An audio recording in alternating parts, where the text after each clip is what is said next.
Assalamualaikum warahmatullahi wabarakatuh.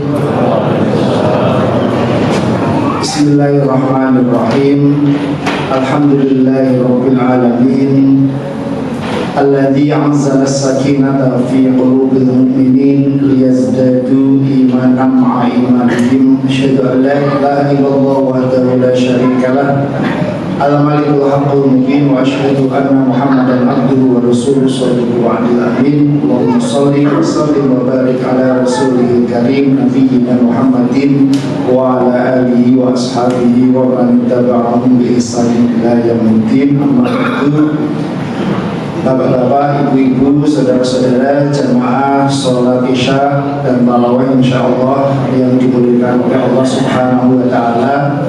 Alhamdulillah wa syukurillah, kita bersyukur pada malam hari ini diberikan kesehatan lahir dan batin oleh Allah Subhanahu wa taala, sehingga dengan kesehatan tersebut kita bersama-sama dapat melaksanakan sholat isya secara berjamaah yang insya Allah nanti kita lanjutkan dengan sholat tarawih.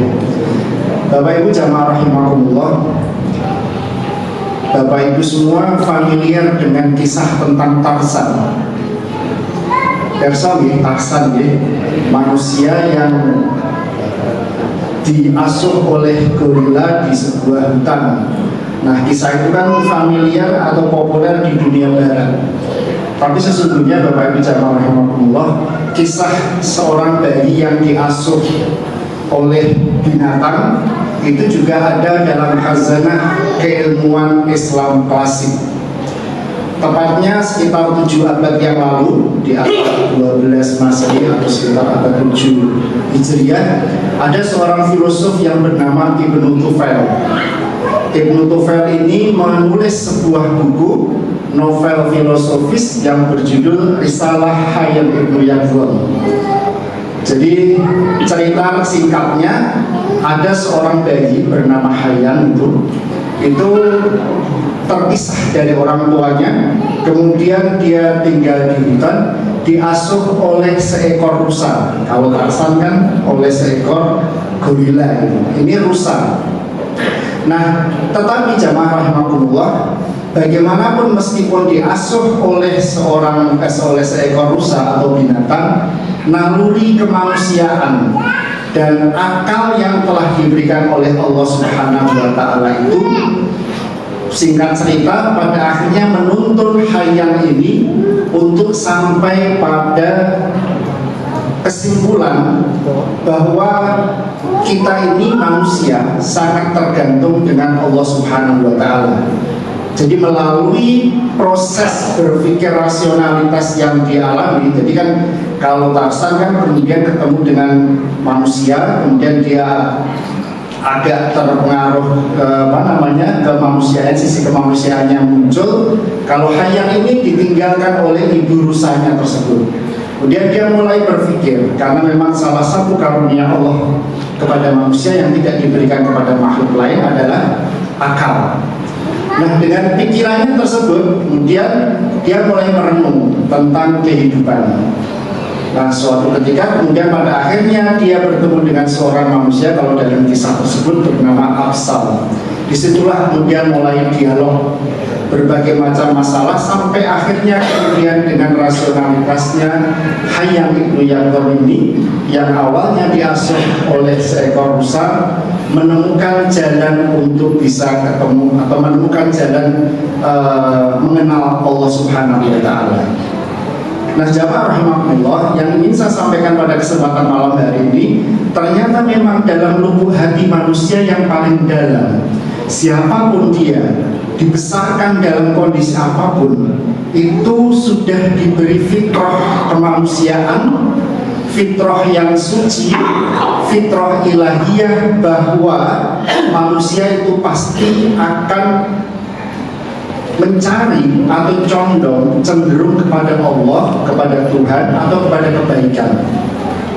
Kalau dalam Al-Quran di surah Al-A'raf, surah ke-7 ayat 172, insya Allah di juz 9 itu Allah Subhanahu wa taala berfirman, A'udzu billahi minasyaitonir rajim, wa idz akhadha rabbuka min bani Adam min zuhurihim dzurriyyatahum wa asyhadahum ala anfusihim alastu bi rabbikum qalu bala syahidna.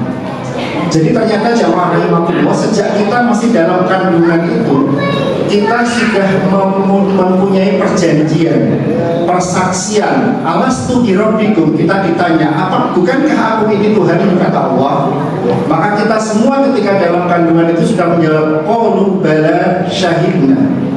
Jadi ayat ini menunjukkan menggunakan istilah Bani Adam. Bani Adam itu nama lain dari manusia. Jadi manusia secara keseluruhan. Maka kemudian Al-A'raf 172 ini menegaskan bahwa manusia itu adalah homo religius. Jadi makhluk yang memiliki kecenderungan untuk bisa mengenal Allah. Bagaimanapun dia caranya, meskipun dia menggunakan rasio akal pikirannya, suatu saat dia harusnya bisa ketemu Allah kalau dia mengakui berpikir secara logis dan jujur. Misalnya ada orang ateis itu kan bicaranya ini sebab akibat. Kenapa orang meninggal? Karena memang semua fungsi tubuhnya sudah tidak berfungsi, semua organ tubuhnya. Tapi nanti kalau kita teruskan sampai kepada penciptaan alam semesta, akan sampai pada satu titik di mana orang ateis tidak bisa menjawab siapa yang pertama kali menciptakan alam semesta, siapa yang pertama kali menciptakan materi. Mau pakai teori Big Bang, mau pakai teori apapun, pada akhirnya akan ketemu, kalau orang filsafat menyebutnya causa prima, penyebab yang utama yaitu adalah Allah Subhanahu wa ta'ala. Nah, jamaah rahimakumullah, dengan demikian sebenarnya naluri ketuhanan ini itu sudah ada dalam diri kita manusia.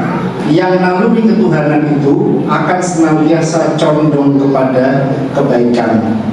Orang, kita kan menyebutnya naluri ketuhanan ini, kemudian kita sering menyebut dengan hati nurani. Kalau kita sedang bingung, maka bertanyalah kepada hati nurani, karena hati nurani tidak pernah berbohong. Yang berbohong itu hati nuraini mungkin.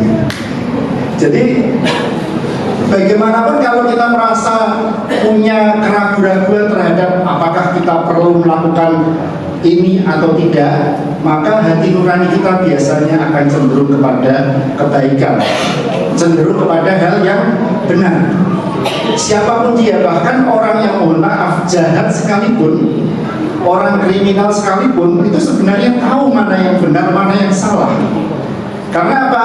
Karena setiap dia mau melakukan perbuatan yang salah, setiap dia mau melakukan kejahatan, pasti dia tidak ingin perbuatannya tersebut diketahui oleh orang lain. Karena apa? Karena dia tahu perbuatannya salah, dia tahu dan dia sadar bahwa perbuatannya salah. Itulah jamaah rahimahullah menunjukkan bahwa sebenarnya setiap manusia akan cenderung kepada kebaikan, akan cenderung kepada kebenaran. Nalurinya akan selalu mengatakan untuk berbuat yang benar, untuk berbuat yang baik. Sehingga jamaah rahimahullah pada kesempatan Ramadan ini adalah salah satu cara bagi kita untuk mengasah kembali kepekaan nurani, mengasah kembali naluri ilahiyah kita, naluri ketuhanan kita. Karena insya Allah Ramadan itu kan, kalau Rasulullah menyebutnya di saat dimana pintu-pintu surga dibuka, pintu neraka ditutup, dan setan-setan dibelenggu. Masalahnya kadang-kadang kita lebih tahu kunci membuka belenggunya setan gitu. Jadi yang jadi masalah bukan setannya, kita sendiri yang kadang-kadang malah justru membuka belenggu setan. Nah, oleh karena itu ketika kemudian Ramadan ini diberi kesempatan oleh Allah Subhanahu wa ta'ala, kita setelah 11 bulan kita berkutat dengan urusan-urusan duniawi, maka diberi waktu 1 bulan bagi kita untuk bermuhasabah, untuk introspeksi, untuk mengasah naluri ketuhanan kita dengan cara apa? Berpuasa. Karena orang berpuasa itu insya Allah berpikirnya menjadi jernih, tidak dipenuhi tadi mangan opo ya, setelah ini mau minum apa, arep jajan di mana, itu tidak ada dipenuhi naluri duniawi seperti itu. Tapi yang dipikir adalah bagaimana kita menyelesaikan puasa sehingga sampai maghrib tuntas. Dan pada akhirnya kita juga berpikir bagaimana supaya kita bisa menyelesaikan puasa selama 30 hari ataupun 1 bulan dengan penuh.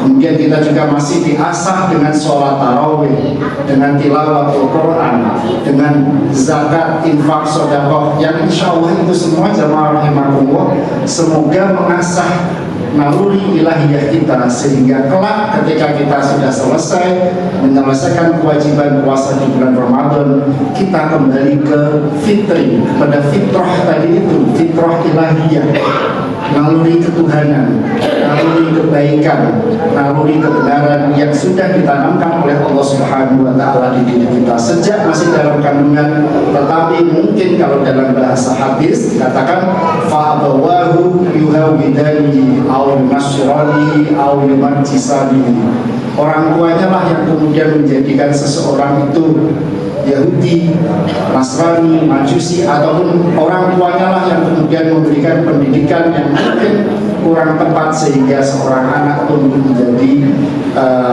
tidak sesuai dengan tuntunan dari Allah dan Rasulnya. Oleh karena itu Allah, semoga Ramadan ini bisa mengembalikan kita kepada fitrah, kepada naluri ilahiyah tersebut, sehingga kelak insya Allah ketika kita merayakan Idul Fitri bukan sekedar merayakan selesainya puasa kita, tetapi juga merayakan kita kembali kepada kemenangan, kembali kepada fitrah yang suci, fitrah ilahiyah, fitrah kebenaran dan kebaikan yang ada di dalam diri kita. Nah, demikian jamaah rahimakumullah yang dapat kami sampaikan pada kesempatan malam hari ini. Semoga bisa memberi manfaat dan hikmah bagi kita semua. Kurang lebihnya mohon maaf. Akhirul kalam, nun wal qalam wa ma yasturun. Assalamualaikum warahmatullahi wabarakatuh.